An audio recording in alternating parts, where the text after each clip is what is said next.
Hmm.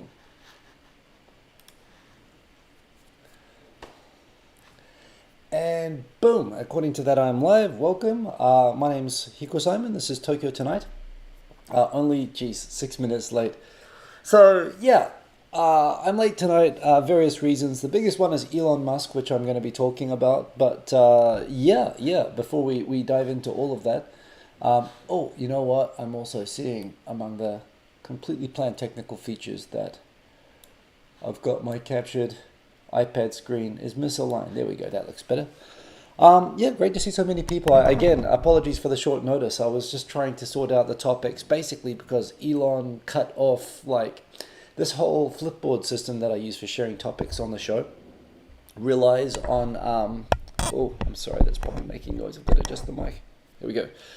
It relies on using Twitter being connected to Flipboard, the app where I used to present these, and Elon cut off all of the third-party integrations of that, which meant that I had to move all the topics over into Mastodon and then set up Flipboard all over again to pick up from there, and then topics didn't come through. There's some YouTube video recommendations I had this week, which I can't get to show up here, but please do remind me in the comments to do that so I make sure that I can talk about that.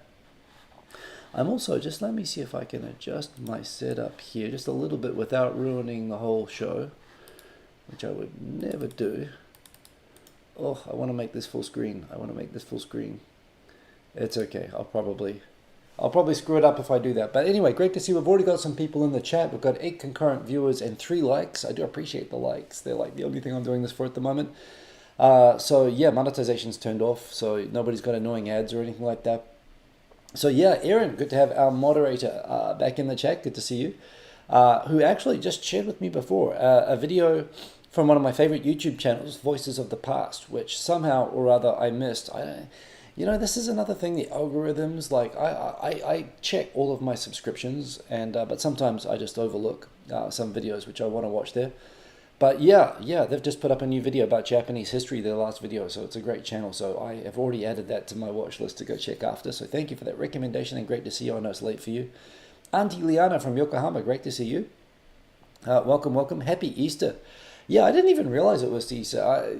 Today I went for brunch and the place was like packed and they said, oh yeah, it's because it's Easter. So I guess it's my first American Easter today. But yeah, you know, they don't have Easter at all. I'm always... I never remember when it is exactly. So, of course, in Japan, because it's not celebrated, you don't hear about it. In New Zealand, Australia, if I remember correctly, I think Friday and Monday, or one of those is an extra holiday. They don't do that here, and they don't seem to have hot cross buns or anything. But yes, if you're in a part of the world that gets a holiday or celebrates Easter, or if you celebrate it personally or whatever, happy Easter. But yeah, I had hash brown and eggs. After I found out on the day that it was already Easter. But yeah, I actually had my second month anniversary this week. I arrived on the 7th of February, so 2 months in America now, so coming up to the halfway point on the trip. But yeah, I mean, Seattle's gonna Seattle. It still is kind of dark and drizzly all the time. But yeah, I'm still really just digging the American thing. And it is getting a little bit warmer, so you know I'm still really stoked. I got the half marathon and everything in, and definitely looking forward to doing some traveling, hopefully in June as well. So we'll see what happens with that. But yeah, I'm loving America. Went and watched a rugby game yesterday. The Seattle Seawolves unfortunately lost, but yeah, it's a good life here anyway. So anyway, we've got that. We're enjoying curls in hair and technical features. Sachifu, did you break everything instead of help? You did not. I did not get to. So Sachifu, thank you for setting up the interface for everything was broken. I was going to set it up today, but because Flipboard was broken, I had to deal with that. And then with the show, I had to set everything up all over again just before I went live. So I know that Sachifu is apparently designed a new OBS layout, which hopefully will... I'm up for a refresh. Anyway, this is kind of thrown together at the moment, so I'm looking forward to doing that. By the way, just before I miss, I see that Keto Krua is up there. So new username, great to see you. Welcome. Nice to see always new usernames. And remember, if you're just lurking or whatever, it is nice if you say hello. It's nice to say hello to people. Yeah, nice to see we've got people rocking in. So Sachifu, let me check it out. I still haven't had a chance to check it out, but I am looking forward to doing that. And yeah, trying to improve the look of, you know, with again, technical features. I'm sure breaking is part of the process. But yeah, Kita Kura finally made it to a live show again. Yes, indeed you did. And good to have you here. We've got John Carlo Lanoy, our man from Philippines. Good to have you in here. We've got Barry Convex. Hello. Good to see you. Welcome, John, South Asia. Wait a minute. Oh, are you in South Asia? Did I get that wrong? Well, anyway, good to see you, John. We've got Black Tengu, our man from Greece. Good to see you. What time is this? It's 5:17 a.m. in Greece, bedtime. Is that going to bed? I'm impressed. Well, if you're suffering from insomnia, I will do my normal duty helping you do that. So nice to see you, Black Tengu, our Greek representative. Yeah, it'll be a more friendly Greece time zone, I guess, later on in the year. But really glad that you could make it, as well as all the folks in Europe. DJ Sunny Side Up, great to see you. Hello, beautiful people. Good to see you, DJ Sunny Side Up. Yeah, who else we got in here? We've got, do I like America? I must not have lived here long enough. Well, it's all new and it's interesting. So yeah, it's cool. I'm digging it. Why not? Oh, DJ Sunny Side Up is using Serato Studio. Wow, so you're using actual Technics with time-coded records. Is that right? That's what I associate with Serato.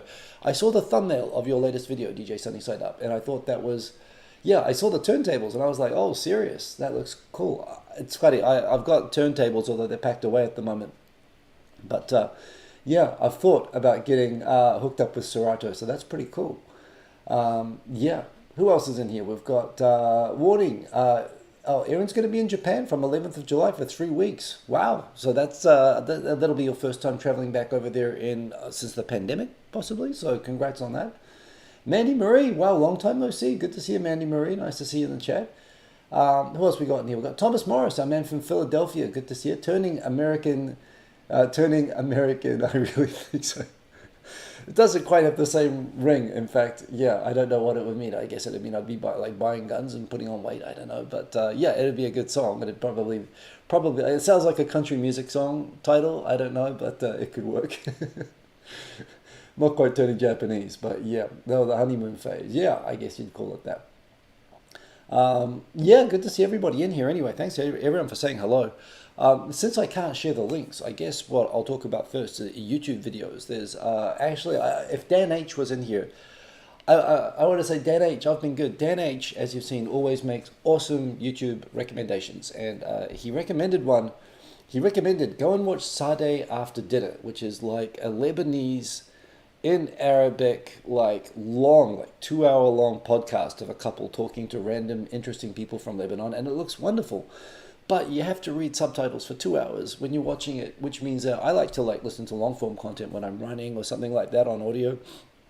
So to find a time when I have 2 hours that I can just read subtitles of an interview on something that I don't know, and I don't know if it's going to be good, although if Dan says it's going to be good, I mean, he's recommended so many great channels, so I was sure that it was going to be good. I finally did watch one of them, which was the interview with, and if I had the link, I wouldn't make a mistake, I'm pretty sure the name was Alfred Tarazi, who's like a kind of a journalist historian from Lebanon, who just 2 hours talking about the history of the 1970s in Lebanon and how Lebanon stops teaching history of Lebanon after 1949. And so all of the politics and terrorism and, all the messed up stuff that happened with the Civil War and so on in Lebanon, there isn't really a processing of it from a historical perspective. And he points out it was like the media in Lebanon in the 1970s. It was, the Paris of the Mediterranean. It was actually there was kind of racy, topless, tabloid newspapers and magazines. And it was actually in some ways you'd say really kind of progressive. And they had violent movies, and they had, and they had a Miss Universe from Lebanon in that time who married a member of the PLO who was also a spy for the CIA, who was assassinated by the Israelis. And he was talking about the origins of the Lebanese Civil War and how the people from the different factions where, thousands of people got killed were friends. And it was just kind of and he suggested the whole Civil War was just based on a kind of a fake, posturing kind of thing, which apparently was very upsetting to a lot of people watching it. But it was just fascinating. And in the 2 hour long, fascinating talk, showing media and history and how terrorism kind of, corresponded with the sort of sexual liberation movement in the media in Lebanon.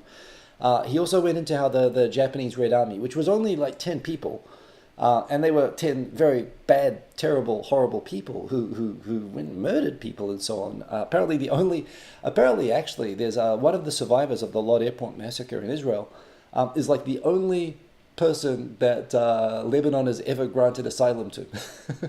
I mean, I guess particularly in the 70s, not many people would run to Lebanon for political asylum. And when you consider that the PLO was there and they're still forced to live in refugee camps, if you think about it, the fact that they only gave it to, and you think about that Japan doesn't give asylum to anybody, it's kind of the layers of irony that the only person who's ever received political asylum from Lebanon is a Japanese terrorist, and frankly, like mass murderer who shouldn't have got it.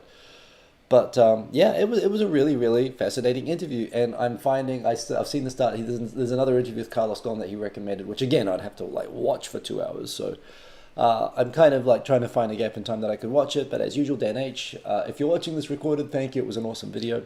The other video which I recommended, I was actually at a Japanese language exchange. I think I mentioned this before that. Yeah, since I was getting help from learning Spanish, I was sort of inspired to go and find a sort of social meetup group of people who wanted to learn Japanese and, just be someone that people could practice with, since I appreciated South Americans letting me practice Spanish with them. And yeah, some of the people there, we got into talking about good YouTube videos, and somebody recommended The Line Goes Up, which is, yeah, just search for The Line Goes Up. It's a 2-hour long video made at the peak of the NFT craze, about everything. It goes really deep. It explains wonderfully clearly, crypto and NFT and so on, in both a technical way, and it explains all the scams and all the problems with it, but it explains all the problems with it even when it's not a scam, which is most of the time. And it was done at the time before, when everyone was kind of taking NFT seriously. It was one of the things that helped sort of bring all of that sort of down. People in Seattle here, tech people, sort of recognize it's just one of the best videos ever made on the subject, and it was long, but it flew past. It was a great video. So that and Aaron's recommendation before the show, talking about Voices of the Past. I've talked about it before. One of my favorite channels. So the first person recollections of things from history. And yeah, go and watch those. I will figure out how to share the links into my Flipboard now that it's all broken. I couldn't add YouTube as a source. So we'll get to that. But anyway, there's always good things, and I'll tweet it and whatnot. Remember, with the comments, well, one, you can follow me on Twitter always for all of the links to all of the stories here, or now on Mastodon as well, because I've got to use Mastodon, because otherwise I can't share the topics on the show. Also, do what Thomas Morris did, DJ Sunnyside Up did. If you want me to talk about a topic, if you want to ask me a question about anything, just say my name, Hiko Simon, and it will flash up orange. I will scan through the comments, and I will see, and I will respond. So, for example, Thomas Morris asking if I'm turning American. Turning American, I really think so. Yeah, possibly. Again, it's got to be a country song. But yeah, so just do that, and I will always be happy. Oh, thank you, Aaron. Well done. Yeah, putting on the link for the channel there. Yuri the best. Long time no see. Man from Kiev. Good to have you here. Hope all is good as things go in Ukraine at the moment. Great to see you, Yuri. And what was the name of the video? The Line Goes Up. And Shubas, our man from Panama made it. I'm glad that you made it. Great to have you in here. I'll type it. The Line Goes Up, and it's by. It's The Line Goes Up. The Problem with NFTs, I think, is the title. But anyway, I'll share these later. But they're good. They're good to recommend. So wow, real-time reactions. I think this is something that actually happens on from mobile. I saw a news story from YouTube that now they'll allow live reactions. It's getting to be finally there. They're actually adopting the best features of Nico Doga, 30 years after it happened. Live heart, awesome. Wow. I'm kidding. Oh, it's kind of that's nice. It's better than who these likes, right? So yeah. Anyway, so that's the lead up. It's great to see people. Thank you, Mandy Marie. By the way, you don't have to do that, but I do appreciate the. I'll spend it on peanuts, and enjoy it as so I'm still doing it for the peanuts, which is of course I think we're all here. So anyway, to dive into the topics. 7:50. This is the time I should be getting to the topics anyway. Yeah, people on Mastodon already reacting. Apparently, you talk about a story that encapsulates Saitama, the sort of Ohio of Japan. Yeah, again, there's a song. There's a kind of a test. Is this a legitimate Saitama story? There's the song, the Saitama Kennuta, the song for Saitama Prefecture, which is just a song that makes fun of Saitama. as all these verses about, no matter how far you walk in Saitama, you never hit the ocean, and basically all the, famous for having the largest public housing project in Asia. Just things that just make it sound, with the theme, of course, being da da dan da da Saitama. So yeah, which is a horrible pun that says it's corny Saitama. Yeah, apparently a robber broke into a 7-Eleven in Saitama, and apparently went and slammed on the register. Asked the staff of the shop. Yeah, there must be money in the register. Empty the register. Give me give me the money. To which the staff member said, "There is no money. Yeah, we've got none." It literally said nai yo. Literally said there isn't any. And yeah, to which the robber looked at it and then ran away, and was later arrested. A 50. In fact, it was a 56-year-old employee. So give me your money. You've got money, right? To which the clerk replied, "We don't." No, you. And then they ran away. This is a real Saitama story. I like Saitama. Saitama's a good place. They're good people in Saitama, but yeah, that's a very Saitama story. The robber goes up to a shop, asks if they have money. They say that they don't have money, and because that's a credible response, instead of questioning further, immediately just runs away. So yeah, first stories from Saitama, and yeah, that checks out. Good to see Thomas Morris. You just bought. I can't even count all the zeros. I think that's 1,000,000 yen in Bitcoin from Sam Bankman. So you're set for life. That's a well done, Sam Bankman. Yeah, I think you're definitely set for life. Congratulations, Thomas. You'll have to give me a ride in the Lamborghini when you buy it. So yeah, Saiguretama. That's another good one. So so what's happening with Flipboard? I get to, since we're talking about crypto, I might as well. Here we go. Twitter's API bot the bocalypse. I don't know how you even pronounce that. Where is the word there? But basically, Twitter kind of suddenly this week, they didn't even give warning that they basically are going to cut all of the third party readers, or if you use an app, pardon me. If you use an app to read Twitter or articles like links that are shared in Twitter, and which I've loved doing for years, I've loved getting like news readers, which will convert links shared in your Twitter feed into readable like magazine stories. Yeah, there's been a lot of great apps. I think one of the great things originally about Twitter was just that it was so simple, and there were all of these great third-party integrations which worked really well. That's what I liked using Twitter for. But yeah, in their infinite wisdom, Twitter have decided to cut all of those off. And so as a result of that, Flipboard, the app which I use to actually run this show and to demonstrate the topics from my Twitter feed, because Twitter is so wonderful and useful, it doesn't work anymore. And I guess I don't like to join these mobs of people saying, "Oh, Elon's ruining everything, and tech bros like ruin the world and everything." But this is a case where a guy who is definitely a tech bro is definitely ruining the world. So it's an objectively fair and subjective thing to say that yes, Elon, you're ruining my show, man. So yeah, and the whole thing about this, on the one hand, I always, whenever I think something like that, I think, okay, I've got to be fair, got to see it from the other side. Twitter was never really making money before, they've got to figure out ways to stop, services freeloading off Twitter and make sure Twitter can monetize as much as possible. But there again, the only reason it's under so much pressure to make money is because Elon paid $44 billion for it, which was ridiculous for a service that really doesn't make much money at all. How the hell is he supposed to turn a service that makes no money into $44 billion a year just to pay off the interest of the funding that he got for it? And why did he spend that much? He spent that much in a flex. The SEC didn't want him putting out false investor information that would mislead investors in Tesla and so on. And when they said that they wanted him to restrict himself from using Twitter, he just did a Rick James. He said, "I'm Rick James. I'm going to buy Twitter. What are you going to do to stop me?" And he spent $44 billion, and now he realizes that he actually spent too much money, and he tried to get out of the deal, and he's stuck in it, and now he's got this thing that he's going to make money off that's never made money before, and so, yeah, he's stuck trying to figure out ideas now, and again, the idea that if he was smart, he probably wouldn't have bought it in the first place, but he bought it, and now he's trying to come up with ideas for how to make it profitable. I don't see how, actually It's like buying a house with a golden goose, and the first thing he does is he goes and kills the golden goose to try to make more money out of the house.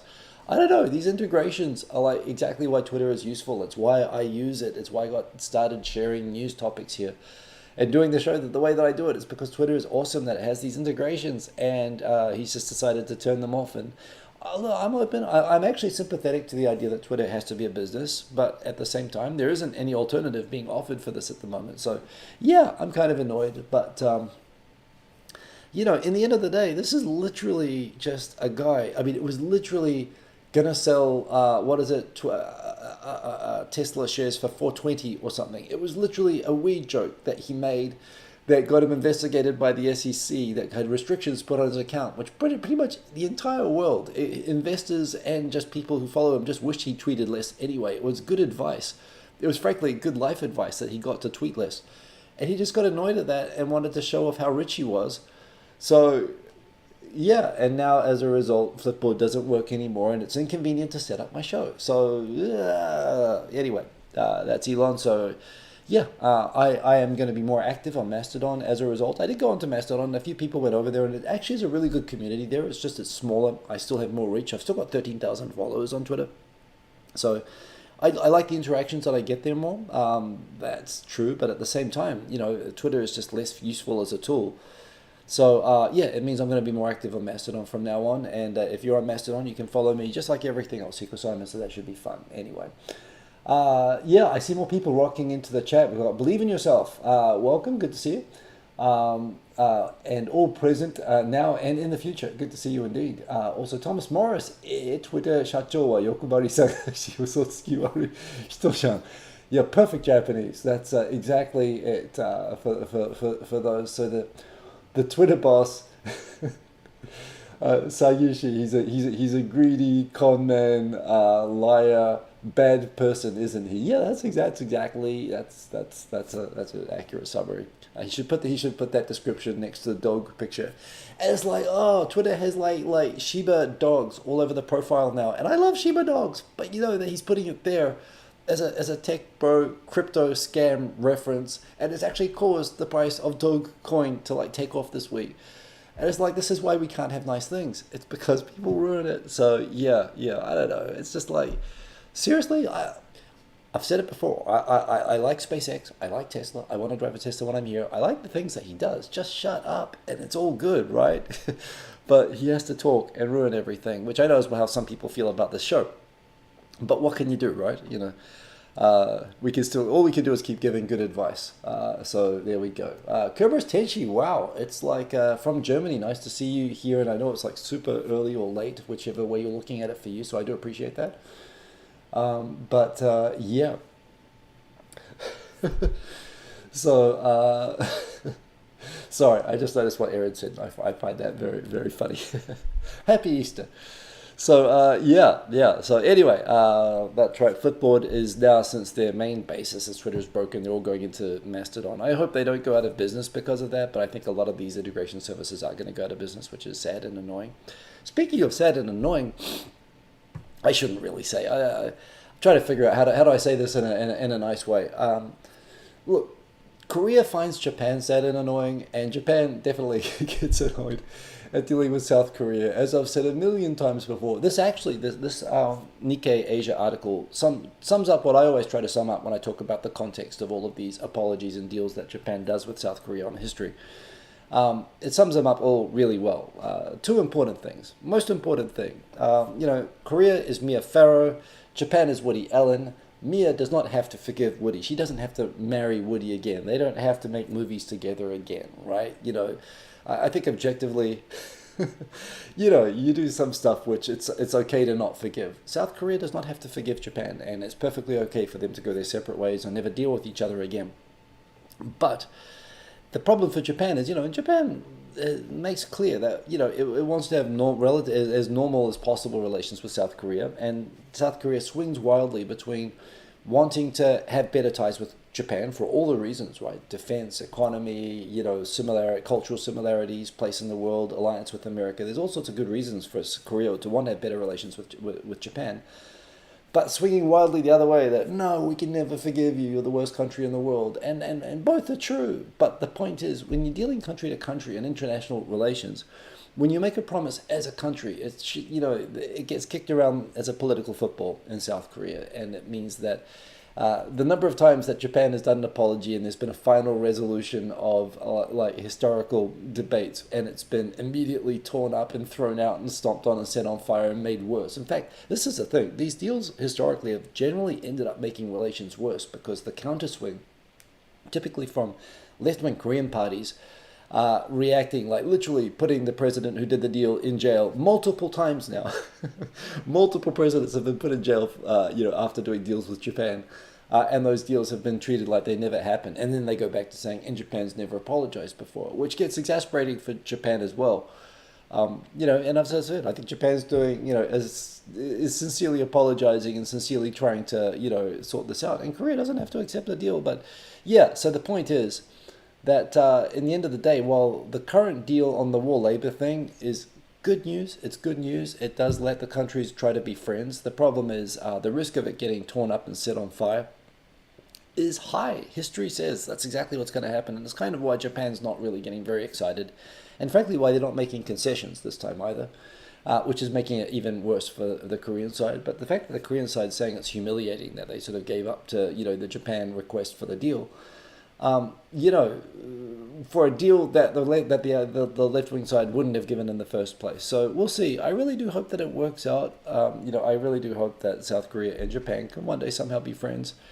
But between the comfort woman, the war labor, the territorial disputes, and just they just don't, like each other's faces. It's so weird because like K-pop, I've been saying this lately, K-pop is so enormous in Japan right now. Like when I look at, I watch the Japanese music charts on YouTube, and it's like, and the K-pop stands out in the Japanese music charts as like, it used to be like crappy imitations of J-pop, like 20 years ago, and now it stands out in the music charts for being objectively better than the Japanese pop music. Like Japanese music just hasn't progressed. So it's like Korea's got lots of, definitely the affection was more one way, but I do hope it becomes two way. But there's a really good summary here of the history of basically deals being done and then being undone because the internal political rancor within Korea over whether to treat Japan like a normal country or not, they're not settled on it, which is understandable, but what can you do? So yeah, looking back at the comments, we've got, you forgot, Jimang ohe na hitomo. So you can continue adding there. Believe in yourself. When integration is done by the AI in the apps themselves, I suppose that's right. At some point, I'll just ask an AI to curate my show for me, and I won't need Twitter to do that. And then, hell, it'll probably just present. I could just take a photo of myself. I could be an AI right now. Who knows? Give me math problems if you want a bug test. But actually asked me to pick. There was actually a good thing on the Lex Friedman podcast where he got Sam Altman, literally the CEO of OpenAI, the company that made ChatGPT, and at the start of the interview, he gave him a piece of paper and he asked, "Can you please tap on the squares that are that have traffic lights in them?" Which I think maybe that's how we'll have to start the show in future. But anyway. So, I think Aaron asked you the question, how many times can you say sorry? I think we're engaged in a scientific experiment to find out actually how many times it's possible to say. But yeah, like I said, Japan's Woody Allen, they did some messed up stuff. Korea doesn't have to forgive them, but what can we do? America wants them to get back together. America wants Woody Allen and Mia Farrow to make movies again. And who doesn't? But seriously, who really would actually force them to do that? So that's where we are on that podcast. You know what? I haven't actually checked. So right now, YouTube, not only are they now allowing you to create regular video playlists into podcasts. So I have actually got all the Tokyo Tonight videos now, or not all of them. There's a limit of 300. Which it turns out I have more than 300 episodes now, which is kind of disturbing. Although I've been doing this for 10 years, so I guess 50 episodes a year. Why not? But so I've tidied it up. I'll put them all on a playlist, and I've made it into a podcast. And this will soon. Does not currently work with Spotify and Apple playlists, but it will work with that soon. But if you have YouTube Music or whatever, and you just want to listen to the show on audio in the car or on your commute or as assistance for getting to sleep, you can actually do this audio only already. And YouTube, to their credit, they're actually on the YouTube page. They're even now featuring, like, when it's got subscriptions and your content and so on. They've got and playlists. They've now got a whole thing for podcasts. So they're actually. I've said this last week's show. YouTube. I've been saying this for like a long, long time. Directly to people at YouTube. Like, it's insane that they host 8K videos and they won't host podcasts. When you think of the data and you think about the audience for it and people that can use it, nobody can watch an 8K video. Nobody's got a screen that can do that. But everybody listens to podcasts, and it's so easy to do, and yet they force us to use these paid platforms and so on. And overnight, this is going to actually wipe out all of these paid platforms that you use, as well as remove all the hassle that we have to do to convert videos into audio podcast versions. So it's just such a no-brainer that it's finally happening, but it is exciting, and I know that people have been asking me to create a podcast version of this for a long time. So if anyone's actually tried it, it is available. I have put a link to the podcast. I've shared it a couple of times. You can go see it from my channel page. So, but I'm particularly excited when you'll be able to do this in whatever podcast player you use. I think Spotify for most people. So apparently that's coming really soon. But it's good to see. Maybe this is to do with the change of boss or whatever. But this is actually a useful feature. There are still good things to be done on YouTube. So Eric says, but what if your home servant AI bot goes into attack mode and you can't control it? This is why when I get robot made coffee near where I am, I pay 15%. I'm gonna just shout out. Remember, I paid a tip. So I never took you for granted. I never thought that I never treated robots like slaves. I'm working with robots now on the assumption that I'm going to be working for them in the near future. So that's my advice. I don't know. By the way, that also reminds me. I know I try to stay focused on Japan topics here, but as you know, I've been known to chase squirrels, and Aaron, you just set up a great squirrel there. The Mandalorian. Is so good. It's so good. Andor is still what I think. Actually, I like Andor.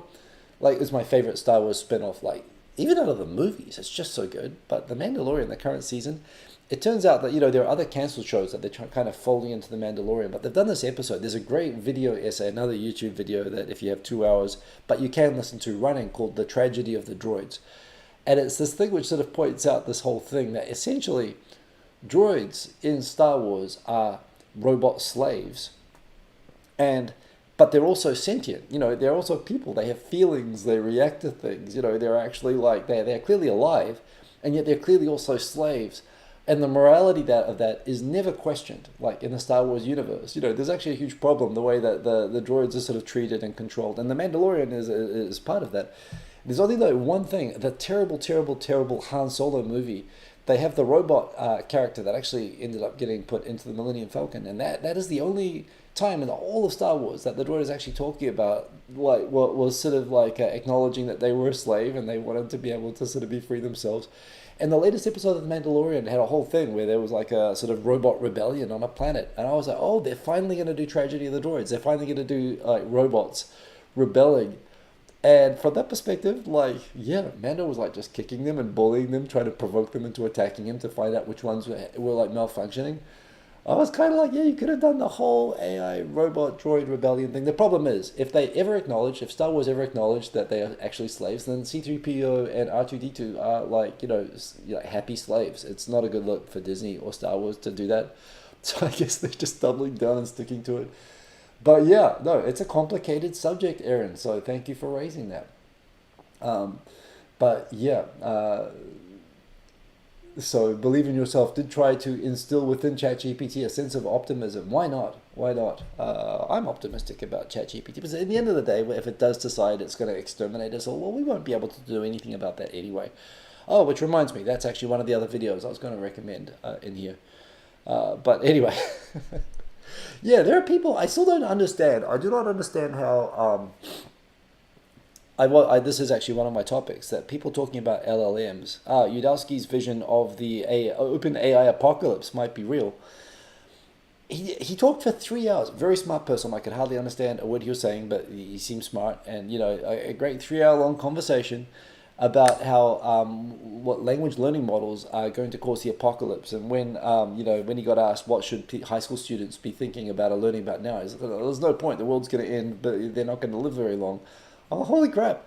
These things literally are just like a machine which just generates the words which follow the last word. And yes, while they act in really interesting ways, um, they produce, surprisingly, like they give intelligent responses and stuff, and people don't fully understand how they act so alive. At the end of the day, they're just a random word generator machine that tries to replicate words in a sequence that looks like words as they're most likely to appear on the internet. That's all that ChatGPT is, and it's wonderful. If you're writing code or you're writing documentation or something that's been structured like in a textbook and doesn't have a bunch of Redditors, saying politically incorrect things to like mess up the data set or whatever, it's actually really great. I've made programs with it. I use it, for all sorts of purposes and find it wonderful. But the idea that I'd go to it to try to find the true meaning of life, if the true meaning of life has been said on a Reddit forum, there's a chance that it might have picked it up and learned to put the words after each other that reveal the meaning of life. But everyone is treating it, they're anthropomorphizing it. They're treating it like it's a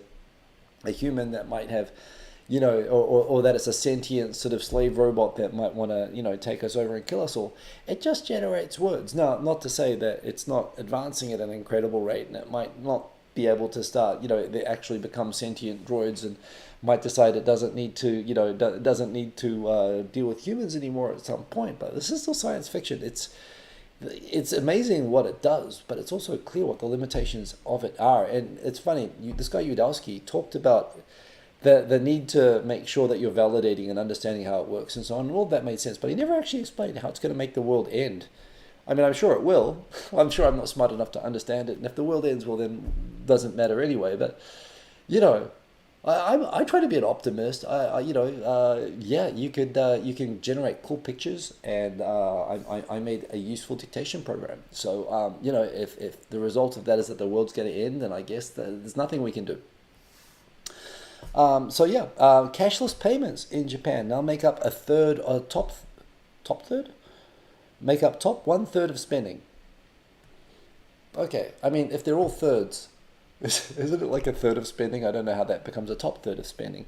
It is interesting how, and definitely with the pandemic, particularly things like PayPay, barcode payments and so on, mainly for people who, credit cards just never really took off in Japan, particularly for elderly people. A lot of people still like cash. So, they've got a bank account and cash and nothing else. They never got on, Apple Pay never caught on. But Japan has sort of been racing ahead with chip integrated credit cards or whatever, like touch, where you touch with your credit card to pay. Suica, of course, is hugely popular with the chip in the phone. And I've definitely seen things like PayPay, these barcode services, and the incentives being used around that. And of course, with the government as well wanting to stop the whole cash economy in Japan, which is still enormous to ensure better tax collection. The government's promoting electronic payments and whatever. For everything. So it's definitely improving. Although that said, I must say there is still a huge gap. When I came to America, the only thing I've used cash for the entire time since I've gotten to America, pretty much is just paying tips to the cleaning that comes to the service department that I'm in once a week. There's just never a reason. You literally can go through. I can go out. I don't even need a wallet here. I go out with a bank card and the key for my apartment, and that's it. So yeah, you definitely get a sense that Japan is still. I mean, Japan's always been lagging behind in electronic payments, but it's definitely rapidly changing at the moment. So maybe it's something that Aaron will notice when you go to Japan. That the spend so. It's increasing, but sometimes it's good as well to be late, and then you leapfrog, you get all the best technology that comes over. But Japan's still definitely sorting stuff out at the moment. Who knows? I might even notice the difference when I get back, because I've noticed it changing rapidly. In the comments, I see Jeff has joined us in the comments. Good to see you.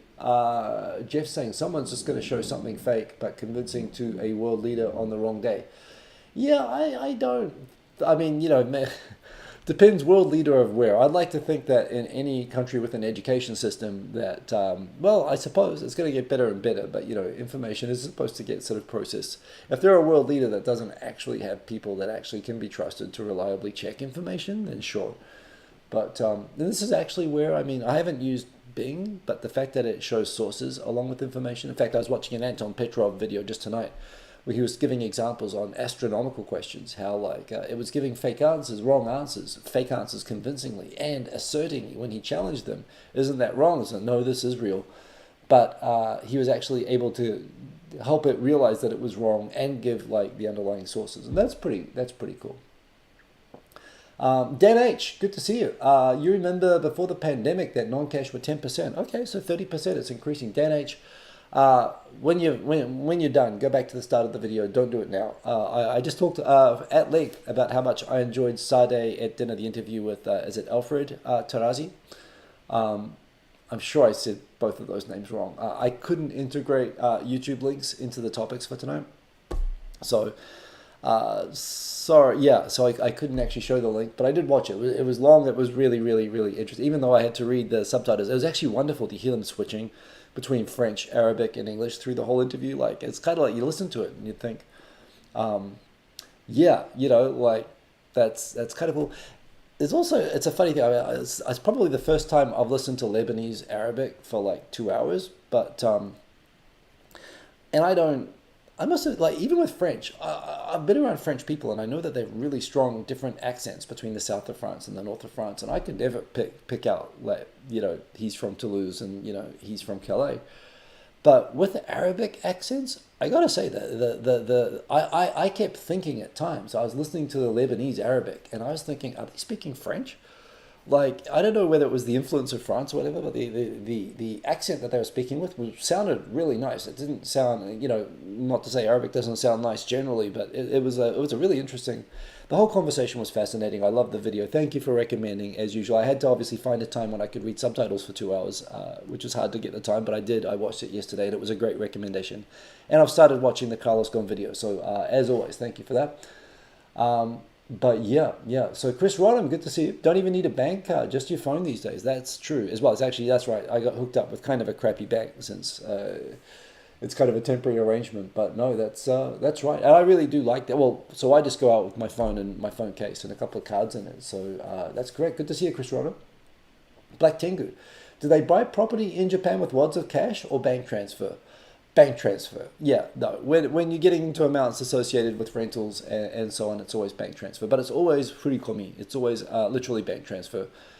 I wouldn't be surprised, I guess. You hear stories of old people who literally keep mattresses of cash. And, and these places get knocked over by burglars and so on. You find out that in a burglary, someone lost $10 million that they just kept in cash, like Breaking Bad type levels of cash. But yeah, that's happening less and less. Definitely, yeah, you pay by transfer. Maddie, good to see you, Maddie. Never carried more than 50,000 yen cash while in Japan. I've carried more than 50,000 yen cash in Japan just because, again, well, one, it's safe as hell, and two, you use cash for everything, so it just saves you having to take out money so often. But yeah. So anyway, times are changing and getting more convenient. I'm not a big fan of PayPay, honestly, not the barcode system, although that is popular in India and Southeast Asia. So that technology is big in Japan. You don't see that at all in America. I do much prefer the credit card with embedded chip where, you just touch to pay and it goes instantly. So I wish that technology would pick up more, but we'll see. So yeah, Thomas Morris, sitting down to have some nebenemo natto henna nioi ne. Well, natto's good for you. It's going to make you live to be 120 years old. So enjoy that, Thomas. I think I just talked about how the world was going to end due to open AI, but yeah, it's going to be fun and there'll be lots of cool graphics and so on. So I'm okay with that.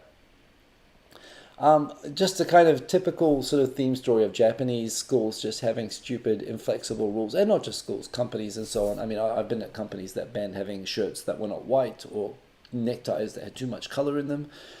So, you get that in with Japan. Apparently, a boy who I guess is half and has was it African or African American background, but was sort of told because he had a bit of an afro, was told for the school graduation ceremony to trim his hair, to have his hair short so it doesn't stand out so much. which in itself, if it's his natural hair, like I know this is an issue even in America sometimes. So he decided to tidy it up by tying cornrows and was prohibited from participating in his own graduation ceremony because of it.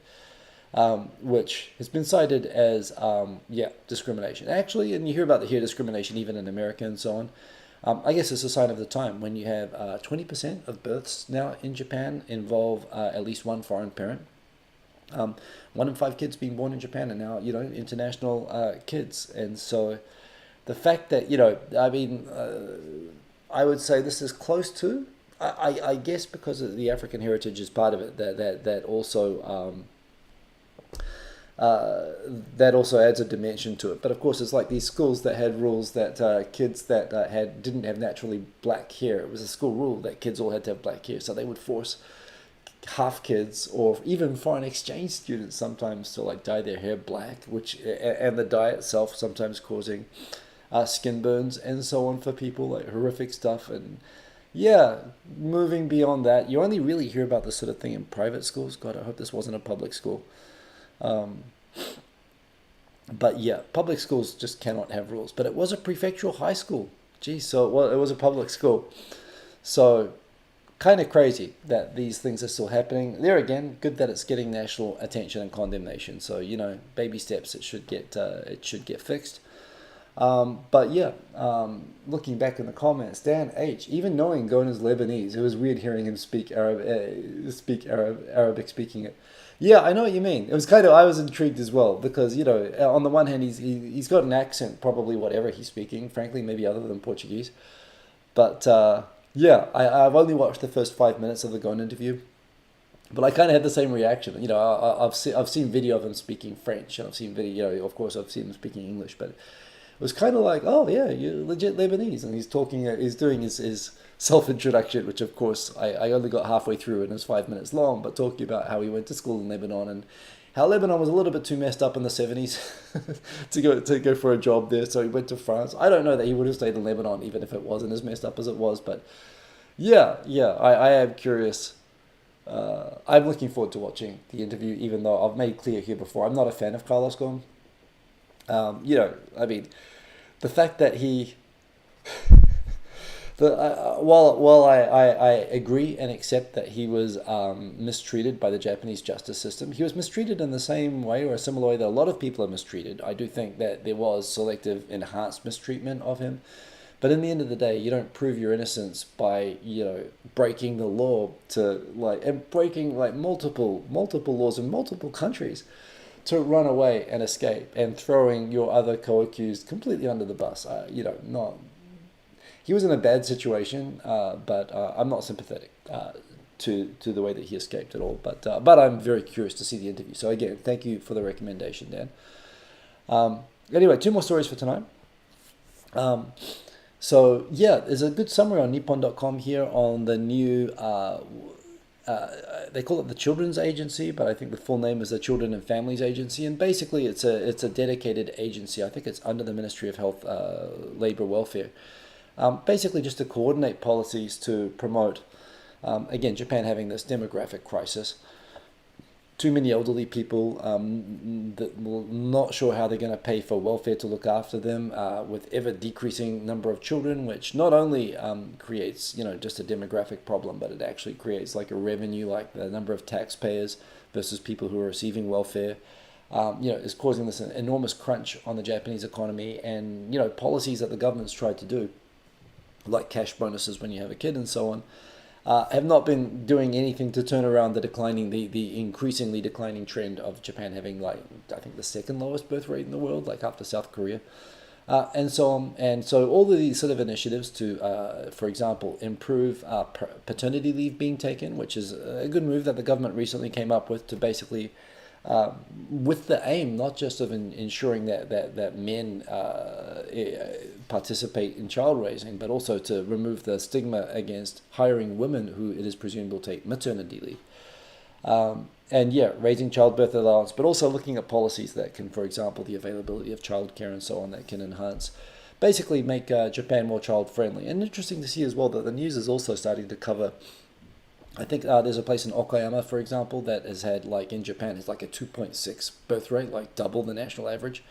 And they've done a lot of specific things to sort of be more child friendly and whatever, that, not just handing out cash. So, yeah, a good way to sort of in a focused way look at making better policies. And while I typically am dismissive about government attempts to set up like committees to think of this sort of thing, I think actually setting up a dedicated agency that has tenured bureaucrats whose job it's going to be to come up with policies, successful policies that work and produce results. Japan, with tourism, with all sorts of things, Japan actually has a pretty good track record at this. Although it's a problem that no one's cracked. So I think that's super interesting. It'll be interesting to see if it produces results. And looking at the comments one more time, Thomas is half Martian. Congratulations on that. PB. Good to see a PB. Have I seen the Foundation TV series on Apple TV? I have. Have they started a new season? I haven't actually checked lately, but I've definitely seen. Was it? I think they had 2 seasons or something. So yeah, I watched it. I enjoyed it. I don't know I haven't read the Isaac Asimov series behind it. I know people who are fans of the books are not all happy with the TV series, but I enjoyed the TV series. It wasn't like the greatest thing. It was good. It was worth. It's one of the things I started watching immediately when I cashed in my free Apple TV, and it was pretty good. So yeah, if that's resumed, actually, I must admit I should get back into watching that. Also, if there's anything good on Netflix, I canceled my Netflix a while ago, and I'll probably resume it when something good is on again, but I don't have a sense that I'm missing out on anything much at the moment. But yeah, so the final one, this is just kind of funny. This is what I call the Costanza situation, where, when Costanza angrily quit his job one day and then regretted it, and so decided to show up to work the next day pretending he had never quit. It seems like San Francisco is Costanzaing Osaka. Osaka apparently getting upset that there was a Korean comfort woman girl statue erected, supported by the city. So in anger, the nationalist mayor of Osaka said, we're severing sister city ties with San Francisco. 7 years later, this happened in 2015, so 7 years later, journalists went to San Francisco, where San Francisco still lists on its website Osaka as a sister city, and and its list of global sister cities. And they sort of asked city officials, hey, didn't Osaka sever ties with you? And apparently San Francisco responded, oh, that was something that happened back in 2015. That was just politics at the time. It's we're still sister cities. It's cool. It was apparently Osaka is still kind of nationalist and still very, very upset that they allowed a statue of a girl to be put up in San Francisco in sympathy to the Korean community. So, I mean, I think it's childish that Osaka cut the ties in the first place, but the fact is, well, it kind of became a news story that no one in San Francisco is even aware that Osaka's cut them off. It still promotes Osaka as a sister city. And honestly, I think the best way for Osaka to handle it is just to quietly go along with it. Honestly, I think this is a situation that you just let Costanza come back to work. Yeah, this is sort of silliness. But yeah, apparently right now there's a misunderstanding where they don't. One side still thinks that they're sister cities and the other does not. So that's all the crazy stuff happening in Japan. I've not been watching NHK this week. It's kind of had a busy week, so I must admit I'm not been as good at keeping up with what's going on in Japan. I totally skipped. I know that the domestic local elections happening in Japan has been a big deal, but yeah, I between being busy and not feeling like I needed to catch up on local politics in Japanese regional elections, I didn't do that this week. So not so many topics, but yeah, it's great to see all of you. 2 months into America, I'm looking forward to getting a little bit warmer, doing a bit more traveling. Still looking forward to going to Oregon, probably going to Canada, and maybe traveling further. If I'm definitely getting down to Los Angeles in June, and maybe some other trips. I don't know, but yeah, America is cool. Definitely still honeymoon phase, but yeah, I'm enjoying it. I'm finding lots of things to do. I'm enjoying driving and so on. But yeah, hope that you're all staying safe, that you're not getting the Rona and whatever, and taking care of yourself. Great to see, Aaron, that you made it all the way through. Yeah, and I agree. And you know what? I don't see how even severing formal sister city things, those exchange programs happen like at the school level. So I guess that they're probably still having those exchange. I agree. It would be stupid if they cut those. But yeah. Sakiara nara zuto Seattle Ben de. Yeah, I'm speaking in Seattle Ben. That's right, Thomas. So yeah, I assume that those sort of general exchanges between communities should get, I mean, it'd be so, how stupid would it be for Osaka not to be sister city with, with San Francisco, right? So hopefully that continues. Anyway, Slick Manson, thank you. Remember, if you haven't liked, do remember to like. I do appreciate it. Yeah, thank you for keeping me company this week and every week. Remember, you can keep following me on Twitter, and I'm going to be more active on Mastodon now because Elon is Elon, and he's messed up all of the integrations. So you can follow me on Mastodon or on Twitter at Hiko same as usual. And have a good week, everyone. I look forward to seeing you all next week. Tim the Asian Ink, good to see you in the chat as well. Great to see so many people rocking in. I will share video links, including the link that Aaron shared with me earlier. I'll share that probably after the show, and I'm going to check out that video myself. So yeah, have a good one, everyone, and boom, peace. Ending the stream, if I can find it. There we go. See you later. And